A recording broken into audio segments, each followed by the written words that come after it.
poursuit tout de suite avec Éric Provost, qui est le nouveau PDG de la Banque Laurentienne et qui se joint à nous sur notre plateau. Bonsoir, M. Provost. Bonsoir, M. Fillon. Vous êtes donc le nouveau PDG, vous remplacez Mme Llewellyn. Pourquoi, à ce point-ci, il fallait changer de PDG? Écoutez, la raison pour laquelle c'est à ce point-ci, c'est une question de conseil d'administration. Tout ce que je peux vous dire, c'est que j'ai été appelé suite au plan de succession ce week-end à prendre la relève en tant que nouveau PDG. Puis j'accepte ce défi-là avec beaucoup d'humilité. Et vous attribuez ce changement-là à la panne informatique que vous venez de connaître dans les derniers jours? Écoutez, je ne peux pas expliquer les raisons exactes pour lesquelles le conseil d'administration a pris cette décision. Par contre, je peux vous dire que le mandat qui m'a été donné en priorité, c'est de régler cette crise, de m'assurer que nos clients sont bien entendus et qu'on est en mesure de reconstruire le lien de confiance qui a été mis à rude épreuve la semaine dernière. Ça s'appelle une crise, donc, ce que vous voyez à la Banque Laurentienne présentement? Écoutez, la semaine dernière, définitivement une crise qui a été, comme vous savez, déclenchée à cause d'une maintenance de nos systèmes informatiques de routine qui était prévue. Malheureusement, je vous dirais que ça ne s'est pas déroulé comme prévu et ce qui s'est produit, c'est que nos clients, malgré le fait que des transactions aient été effectuées dans nos systèmes, ne pouvaient pas voir et ne pouvaient pas accéder à l'application mobile ou au site transactionnel. Ouais. Ça a créé de l'anxiété, ça a créé de la frustration de la part de nos clients et je comprends très bien. Je suis ici pour m'en excuser aussi d'ailleurs, mais je veux mentionner le fait que nous avons été proactifs dans notre approche. Aujourd'hui, malgré le fait que c'est un congé férié pour les banques au Québec, nos équipes sont mobilisées. Nous avions 31 succursales d'ouvertes pour desservir nos clients durant la journée. Parce que vous avez tout un travail de confiance à rétablir. C'est ça votre mandat numéro 1, rétablir la confiance avec vos clients et avec les Québécois? Tout à fait. Je pense que la confiance est quelque chose qui se bâtit à travers le temps. Nous avons des clients de longue date qui sont desservis par des conseillers financiers compétents, mais très certainement, l'événement de la semaine dernière est dommageable pour cette confiance. Vous avez perdu combien de clients? En fait, M. Fillon, nous n'en sommes pas post-mortem. Je suis à jour 1. Ce que j'ai demandé aux équipes, c'est de se concentrer à régler la situation pour ensuite de ça être capable de vraiment faire une analyse complète avec nos partenaires ainsi qu'avec les gens à l'interne pour comprendre ce qui s'est passé et nous assurer que ça se reproduise. Et vous avez perdu des clients depuis une semaine? Bien, je ne peux pas vous le dire, je n'ai pas cette information-là avec moi. Vous ne savez pas si vous avez perdu des clients depuis une semaine? Je ne crois pas que... je crois qu'on va peut-être en perdre, mais j'espère que ça sera un nombre minimal. Au moment où on se parle, est-ce que tous les systèmes sont de nouveau en ligne et opérationnels? Bon, les bonnes nouvelles, c'est qu'au courant de la journée d'hier et d'aujourd'hui, nos systèmes ont bien répondu. Nos applications fonctionnent. Par contre, comme j'ai mentionné, pour des cas particuliers présentement, encore certains clients n'ont pas de visibilité sur certaines transactions qui auraient eu lieu la semaine dernière. Et l'équipe travaille jour et nuit pour nous assurer qu'on règle la situation le plus tôt possible. Ça sera réglé quand?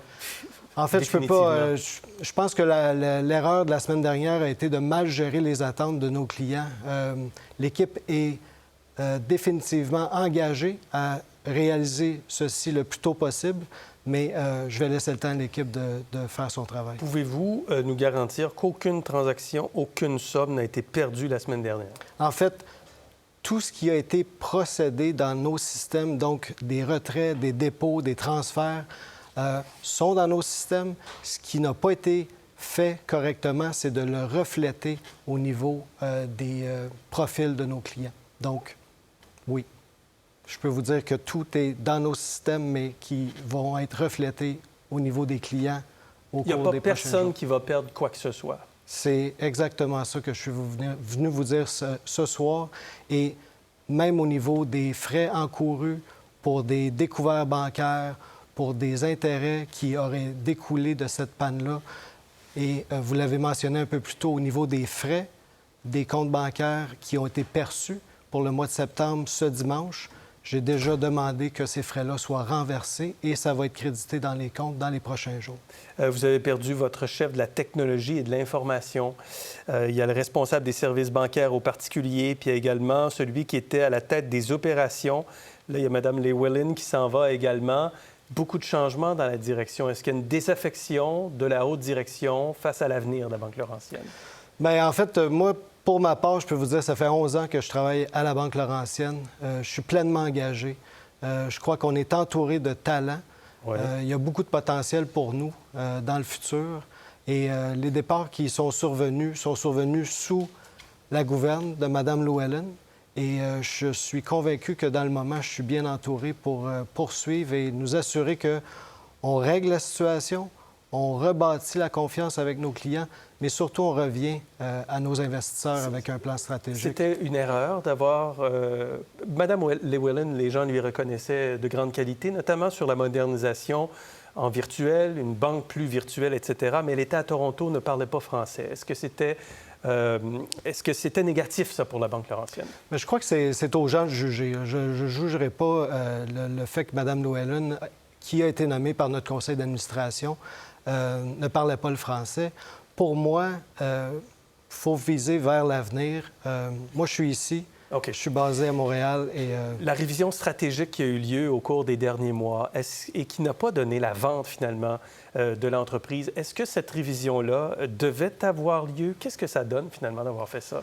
Écoutez, c'est une excellente question, mais encore là, je suis obligé de vous dire que j'ai été un acteur partiel dans cette révision stratégique-là, du fait que le conseil d'administration, avec notre présidente, ont travaillé diverses avenues qui ont mené effectivement à une non-vente de l'organisation.